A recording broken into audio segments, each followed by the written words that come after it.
Azerbaijan says it has liberated 3 more villages and several strategic heights from Armenia during the fighting over the Nagorno-Karabakh region.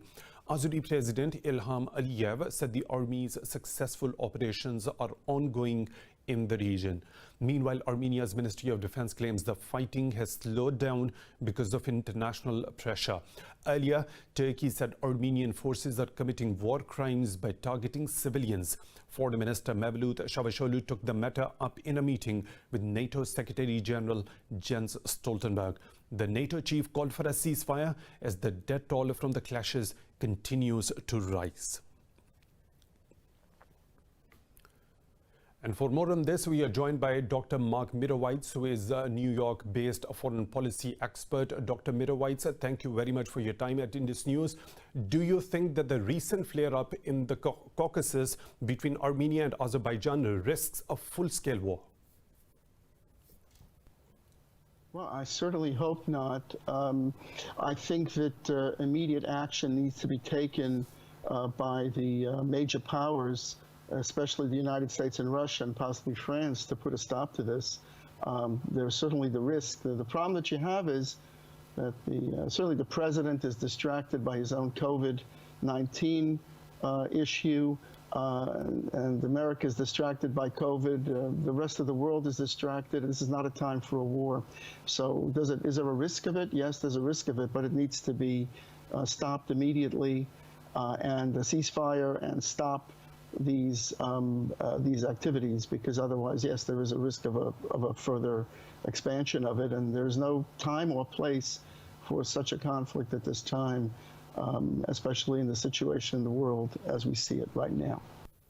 Okay, Dr. Mirowitz, why is Armenia reluctant to free the occupied territories despite the fact that the region of Nagorno-Karabakh is internationally recognized as part of Azerbaijan?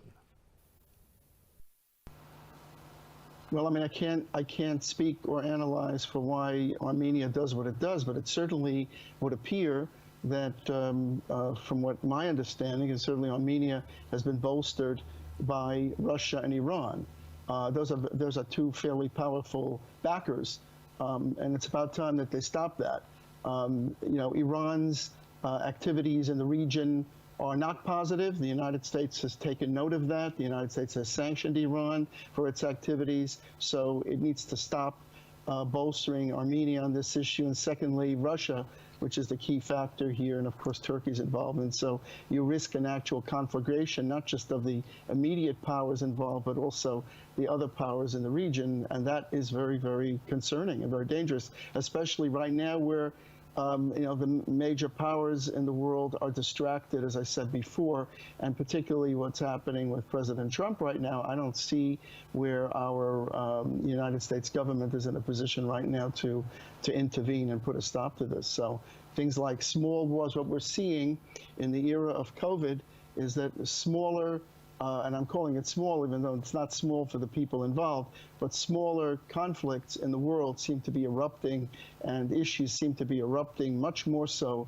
than in the past, and don't seem to dampen down and to stop because the leaders of the world are focused elsewhere with the rise of the COVID and the fact that it's not ending, and the fact that the president himself has COVID-19. I mean, this affects everything and gives an opportunity and a possible opening for these kinds of disputes. And we see, the rise of the Eastern Mediterranean dispute. We see the rise in Armenia and Azerbaijan, Nagorno-Karabakh. These issues have been around for a long time. Why particularly now are they rising up? The answer is the world is in disarray. I'm quoting Richard Haas of the Council on Foreign Relations. But it's a world in disarray, and therefore there are opportunities to do this. So I think that there needs to be a stop to it immediately, and that will require the application of interest and focus by the U.S., by Russia, to put a stop to this what could be, and of course the loss of life and property is heartbreaking, and you're not going to solve the underlying dispute with a conflict like this. I just don't see it, because one conflict will lead to another conflict back and forth, so there's no solution to it. Maybe a broader solution and discussions would be very helpful, but not fighting. That's how I feel about it. Dr. Mirwais, when we specifically talk about Turkey, it has repeatedly condemned Armenian aggression in the region. Do you think will it be able to achieve international support against Armenian belligerents?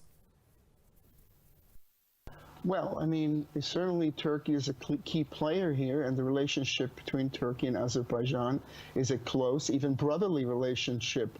In terms of Turkey's relationship with Armenia has been very fraught and very difficult. This Azerbaijan issue has been, and Nagorno-Karabakh has been around for many years, and Turkey has, in a very essential way, supported Azerbaijan's position. Changing the status quo will be very, very difficult. I think that Turkey, and I should have said, and I would like to add, should be a peacemaker and a negotiator with Russia. I also don't see any advantage and I see a big disadvantage for Turkey to be on the other side of Russia on this issue. I see no good coming to Turkey from that. So I think getting the U.S. involved, getting France involved, Russia, Turkey, these different powers to try to mollify or pacify or stabilize this dispute is absolutely essential, because this is a long-standing dispute. It's not going to be solved overnight, and it's certainly not, I don't think, going to be solved by territorial advances one way or the other. I just don't see a win-win here. I see only lose, lose, lose. The world has got other things to focus on, and this is not one that should be continuing in the region. So I do agree with you that Turkey has a major role, and it's an honest broker, certainly, with respect to Azerbaijan.